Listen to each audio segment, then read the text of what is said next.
কি দিয়ে ভাত খাচ্ছ? ও থানকুনি পাতা বাটা দিয়ে খাচ্ছি রে। ও থানকুনি পাতা এনেছিল। হ্যাঁ, তোমার তো ভালো লাগে পাতা বাটা খেতে।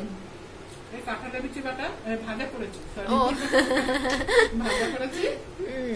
সেদিনই বাটা করেছিলে তো। আর লোটের শুটকি মাছ।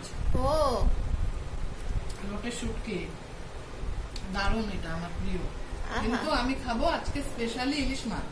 আরে বাবা, কতগুলো পিস নিয়ে ফেলেছো ইলিশ মাছে। আর ভাবছি লেজা খাবো না মাছ খাবো। সব খেয়ে নাও, পারলে সব খেয়ে নাও। বলছিস? হ্যাঁ হ্যাঁ হ্যাঁ তোরা হ্যাঁ কি খাবি তাহলে? আমাদের চিন্তা করতে হবে না, তুমি পারলে খেয়ে নাও। কেমন হয়েছে? টেস্ট করো। দাঁড়া খাই।